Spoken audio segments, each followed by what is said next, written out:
fellow creatives, welcome to the first installment to A Creative's Guide to Success. And with today's podcast, we'll be going over things like checkpoints and aspirations, goals, how to get from point A to B to C, and planning, and as far as what your niche is and how to go about it. So let's just jump into it. First, I want to know, drop a comment down below. How are you guys' day? How you been doing?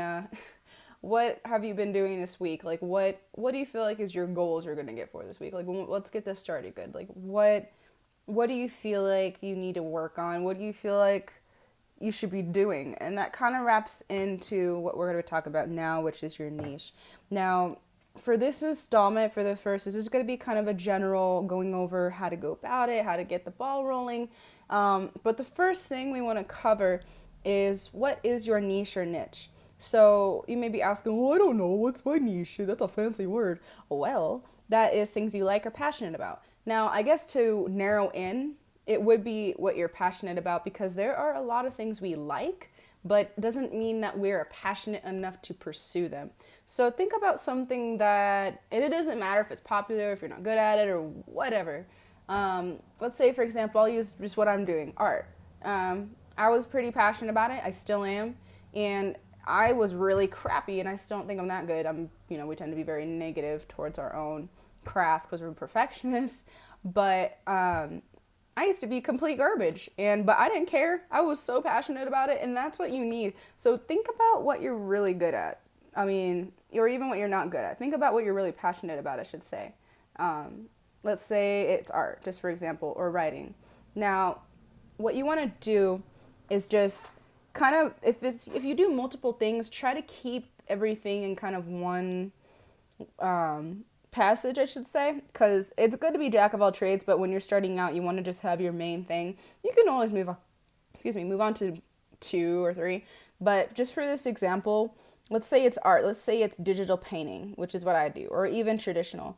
So once you've found your niche, you want to ask yourself, is it marketable? Like, what's your goal? What are you trying to do? Are you doing it for a hobby, or are you doing it to go pro?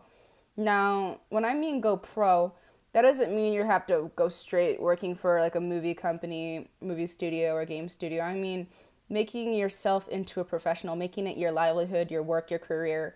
And by that, I mean just looking at your work ethic. Is it good? Do you get up on a certain amount of times? Do you organize your things? Like, making sure that's all figured out, because that's going to be what keeps you. I'm not saying organization's everything, but in a way it is, because if you're going to be doing this all on your own, you're kind of managing yourself and your work ethic. So, so look at, like, is it marketable? Find your audience. Think about who, if you're already on social media, that's great. You don't have to have like 1 million followers or even 100 or whatever. We do want to build that, but look at your consistency. So try to see who is liking your stuff, even if it's your close circle of friends. Like, that just shows that's a pool of people. There's your sample size. Look at, what are their ages? What are they like? What kind of consensus do they all come to when they look at your art? Like, hey, so-and-so, I like that thing you posted, blah, blah, blah. Keep track of that.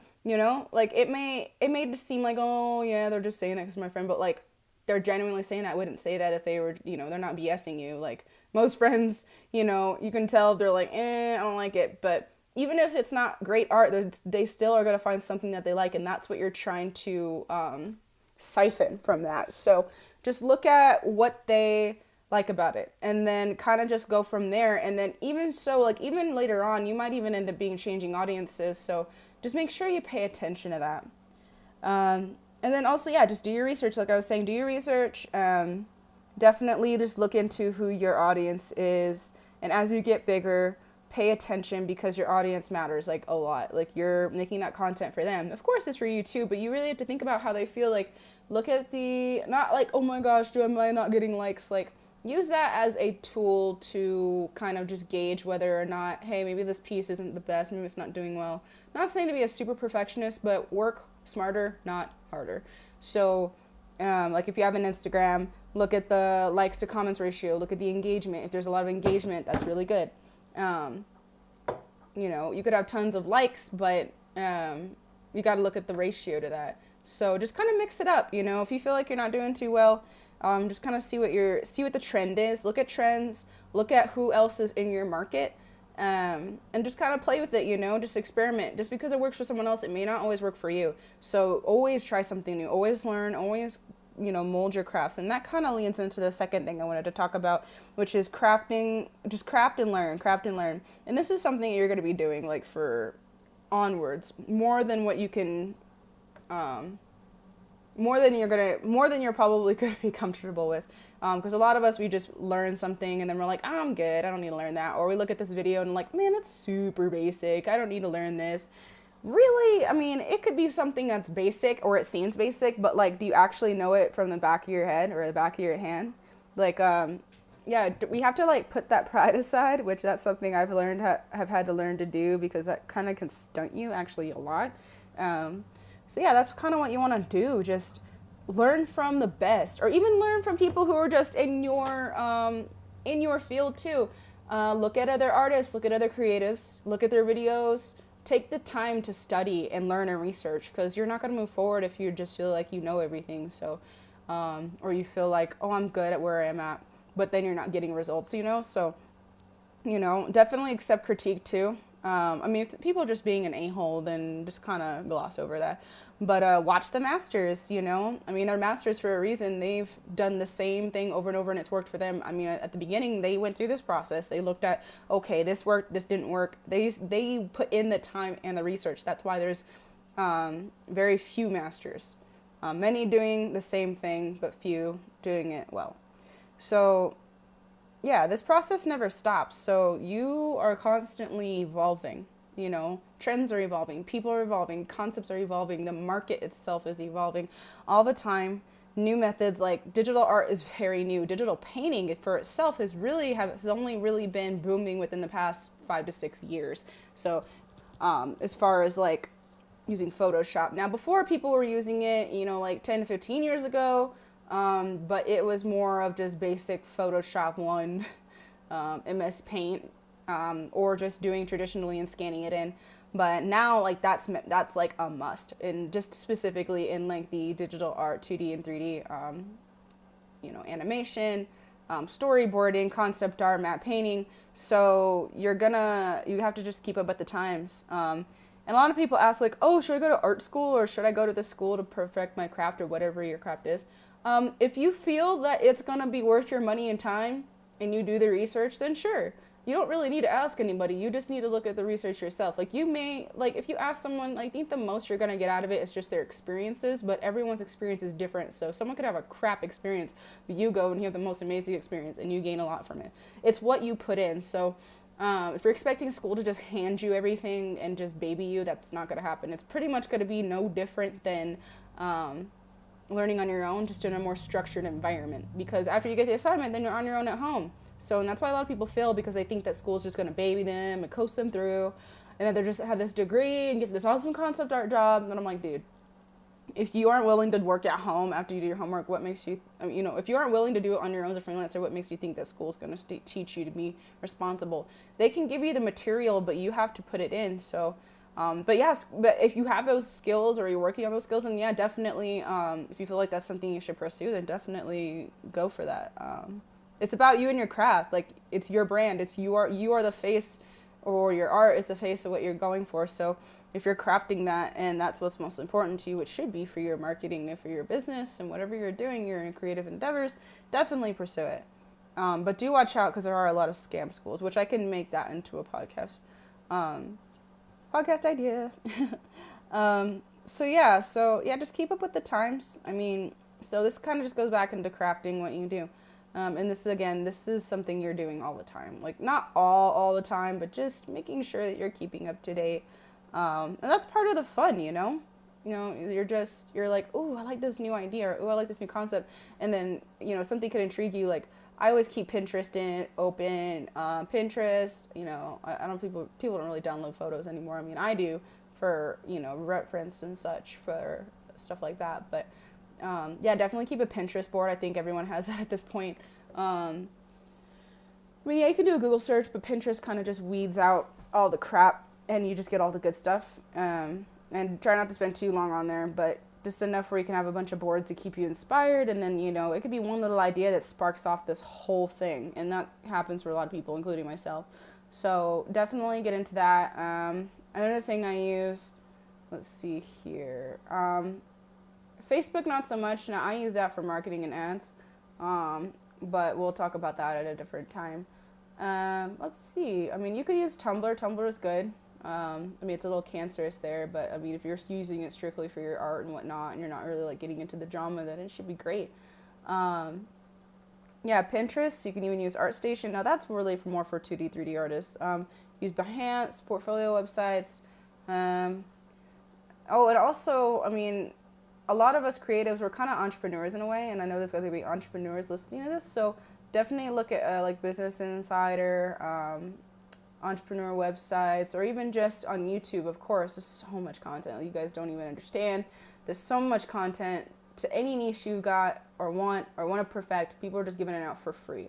And then as good as their free content is, then you can even get their paid content, and it's totally worth it because it's literally the answers right there. Like, why reinvent the wheel? I mean, yes, there are certain things you need to reinvent the wheel for, but you definitely want to go in knowing what the heck you're doing, and that's by looking at the masters. So that kind of ties them back with number 2. Or number 1, I should say. No, yeah, that's number 2. They all kind of intertwine. But yeah, so, I mean, that's the best way, and there's always trending videos all the time on your topics, so just follow, have a good, don't hesitate to follow people in your circle, in your craft. They always have something new to learn because they're constantly learning, and they're not going to give you something that doesn't work, you know. I mean, those people who do that don't last long, and you can see through them right away. So definitely follow those people you feel are genuine, are going to give you that info you need, and just keep subscribed to them. And if you don't like what they do, you don't have to do it, you don't have to follow it, but remember, it's all about your craft and honing it, so, and being successful on this endeavor or multiple endeavors. So the third thing I wanted to touch on was the social media and self-marketing. Now, we already talked about social media, and we kind of touched on ads for a second and just how to craft your skill using social media, but what I want to talk about today is the social media presence. Now, everyone, that's kind of scary to think about, like, oh, I don't know if we'll get followers, I don't know, it's not that big of a deal. I mean, and I say that not in the sense of it's not important to have a social media presence. It is, because the reason why is it serves a purpose. It serves a specific purpose. Now, if you, let's say, the reason why I say it's not that important to have millions of followers, that would be great, is because I've seen artists and creatives where they have 5,000, 6,000 followers on Instagram. That's maybe their only pour out form besides YouTube, and versus someone who has like 1 million. I've literally seen, because of the way people are marketing smart and not working too hard, is the one with the smaller followers. They built that slowly over time, but each follower, or majority of the followers, like 70% of their followers, are actually engaging, are 70 to 100%. It's usually not really 100%, but let's just say that most or all of them are engaging, are interested in their content, are buying, are taking commissions, but yet they have a small following, right?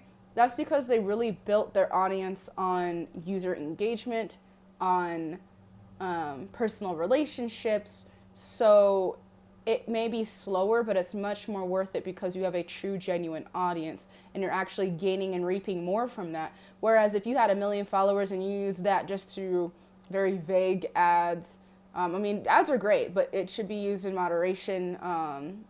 Be smart about it. Like, if all your followers are just from ads, or like people like, oh, it looks cool, her art looks cool, whatever, I'll follow. Like, that's less likely that you're going to get commissions, less likely you're going to get those connections, whatever. You can still get connections through that, but connections means connections, like actually engaging with your audience. So social media presence, how do you go about it? So that's what I was saying, don't worry about how many followers you're getting. Make a connection with each and every person if you can. There's going to be a point where you're getting so many followers, you can't just comment with everyone and anyone.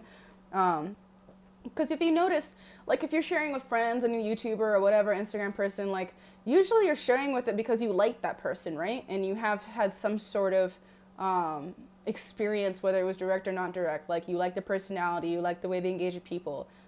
Those are generally the people who end up getting to the top. So yeah, other ways are like through money and previously owned fame through families and stuff. So, and idolization. So we want to make those personal relationships work. You want to make that personal relationship with your audience. And that's going to be your best bet. Like, no one wants to buy from someone who's fake or feels like this icon, you know, unless they really trust it. Like McDonald's, Coca-Cola, like they took forever to build their brand, and they still are. But yeah, so another thing is to just go to networking events. Those are fun. I mean, everyone can agree when you come across other creatives and you guys are just bouncing ideas off each other, it is just like fireworks. And it's just like you feel like you could just do a million projects at once. They got ideas, you have ideas, and it's just a freaking hurricane. But of course, you gotta like work that out, you know, when it comes to individual level, and not overwhelm yourself too much. But yeah, networking events are amazing. Like whether you're going to a certain panel with a speaker or whatever, it motivates you. It motivates others. You find other people very quickly. From my experience, that's a great way to build networking very fast. You do not know who you will meet. There's people I've met who I'm like, oh my gosh, and I wasn't even trying. Like, especially like I used to take Uber all the time to work, and I had ran into a guy who was the client of the CEO of the DFW art committee. And he was like, yeah, I can get you in touch with him. And I'm like, what? And this guy's named Ace or whatever, but, which yeah, that's been a great opportunity. So what you're going to do is when you get there, be yourself. Don't be like salesy or like, oh my gosh, like, do you want to work together a lot? Like, you really want to work together with people who actually want to work with you. Don't make it so unnatural, you know? Just let it happen. Like, if it's meant to, it will be. So, make friendships, not saleships. So, I mean, yeah, it'll become a saleship maybe eventually, but like, if you want this person to kind of go far, and I'm not just saying just be friends with them to get something out of it. I mean, in a way, that's kind of how it is, but then again, it's like, be natural. Like, this person could be your best friend, and the better friends you are, the better the connection, and they are going to refer you to other people. That's how it works. So that's why they say the people at the top are like good friends, or you have to know someone to know someone, because that's how it starts out. Excuse me. So yeah, meet other creatives. Just get connected, make circles. Don't be afraid. Do not be afraid to pursue those opportunities. Like, if someone's talking to you, if they're interested in your art, don't let the critique and self-hatred get like show. Like, they're looking for other people who are confident and creative. Like, they want to work with you. If they want to work with you, do it. So yeah, definitely don't turn it down. And of course, portfolio. I can't say this enough. Have a portfolio, because you can be all the talk, but you walking the walk. So whether you are a singer, songwriter, both, any type of creative artist, what have you, have a creative. Yes, be creative. Have a portfolio, and just make sure that you are keeping that updated. I mean, not saying you have to constantly shift out your portfolio. Just make sure that people can still recognize you in your art style or whatever you're doing. And then also too, with that audience and user engagement, definitely use that to help you figure out, okay, what is it that people like and don't like? Like, don't just throw something out just because one person says like, oh yeah, I hate it. Like, actually look at critique, use that to build, and that's how you get better over time. Like, why do you think there's so many people who sound like angelic or like their freaking music's amazing? Because they're going with what works. So, and the best way to do that is marketing, speaking to your audience, listening to them, engaging, portfolio, critique, learning new things. So, but yeah, so the next thing, and social media presence was 3. So I'm going to get on the final and 4th thing, which is income, jobs, and freelance. Now, as you're doing this, like, all these tips are going to kind of go hand in hand. So what you're going to want to do is, like I said before, make a website with some business cards. You can use Vistaprint, Office Depot, Office Max, whatever. There's a lot of sites that do even free first 100 cards, stuff like that. So you can even like test it out, see how it looks, and then like purchase them. And they always have deals going on all the time. Like, I think it was like 100 cards or something for $5 or something like that on, it was some card site. But, yeah, just have your website, have your social media presence. This is pretty much almost like a wrap up. Like, this is what's going to come with doing all these things, is getting your job, landing that client. Now, this is where it's going to depend on what you are, because like, let's say you're an artist. Well, I guess this kind of goes for any entrepreneur. I kind of consider all creatives entrepreneurs, because you're selling yourself, you're selling your product, what you're doing. So let's say you're a music artist, you have your portfolio on SoundCloud, you you have promoted yourself, whatever, you come across a producer, they come across you. Most likely they come across you. Or other creatives who know other people. Like, that's why the networking part's important. And that's generally how you would land. Like, if you want to go in contract with someone, which I know people are very scary about that, then yeah, that would be another way to go that route. Or freelancing, starting your own studio company. That's why it's important to network, because what if let's say you don't want to get in contract with like a scary music company, right, that owns your soul or something. That's why it's great to network, because like, what if you're networking with someone who's small time right now, but their goal is to be a record label, and then like as you both rise up, you guys can just merge. Like, you guys don't realize networking is amazing. Like, the opportunities are just endless. It's not about just finding famous people or people who already have connections. Like, it may be people at your level, and they're looking for people at your level. And then once you guys come together, it's like powerhousing. And whenever you hear those like really famous interviews with people, like how they started out, they always started out with somebody who was at their same level. And they always talk about, yeah, me and this person, we just started this company out of a garage, blah, blah, blah. Now we're multi-billionaires. So, I mean, that's how it starts. So, definitely use that same model. Of course, now if you're looking for internships, if you want to go that route for companies, you could just look on their website, check every day, or really, I would say weekly. They don't update that quickly unless they're a huge company. But check weekly or check every 3 to 4 days. Multiple companies, ones you're interested in, be familiar with their work. Don't just apply and be like, oh, I don't know what's going on. I don't know your guys' content. Like, they're not going to hire somebody that doesn't even know what they're doing. So, and then of course, have that portfolio ready. Follow all their instructions to the T, because they're looking for attention to detail, most certainly. They're not looking for somebody who's just like, oh, I want to be a concept person. Oh, I want to work for this company just because they sound cool. Like, there's millions of people who feel like that. So they're probably going to pick you. If they're picking you out of like hundreds, or thousands possibly. So yeah, and internships are great. Like, of course, they may pay little or not at all, but that experience is so needed. It looks amazing on a resume. So yeah, definitely look out for that. And of course, you're going to be constantly marketing, like in number 3. You're going to be marketing yourself and your product. And then that's how you're going to land clients too. So don't get discouraged if you're marketing for like months and months and you're like, oh my gosh, I'm not getting anybody. Like, if you're marketing every day, you're going to land somebody very soon. I would bet you within a month. So, I mean, I can't guarantee, but it's what you put in. The law of averages. So definitely look that up, which I can make a podcast on that. So yeah, this is just kind of how it all ties in. So, what I just want to say to close here is just know that these are all kind of interchangeable to an extent. You don't have, like, I feel like these are just the basic fundamentals. Of course, number 1 you want to do first. Number 2, number 3, and number 4 are all interchangeable. So to an extent, because once you get to number 3, then you're kind of just bouncing back between 2, 3, 4, 4, 3, 2. And then, like, let's say you land a job with a company. Like, some people, when they're like, oh, I don't want to be stuck with them, I want to do my own thing, you could still do your own thing. I mean, as long as you read their terms, I think for most, like, as long as you don't publish or distribute their content you're making for them, because they own the rights probably to what you're making. So, anything I would really just look at the terms. So it depends on how much creative freedom you want to, because if you're bound to a company, you're going to lose a bit of freedom. So that's why some people don't go that route.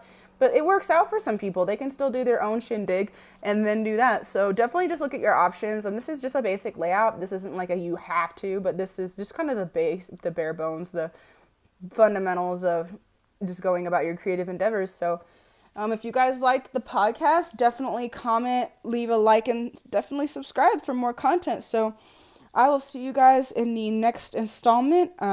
Definitely, just if you have any questions or concerns, drop them down below, and I will most certainly get back to them. Follow me on my social media, which I will have those linked in the description. So I hope you guys have a wonderful day. Keep pursuing your dreams. Do not stop. Keep being creative. Never give up. You guys have a wonderful one.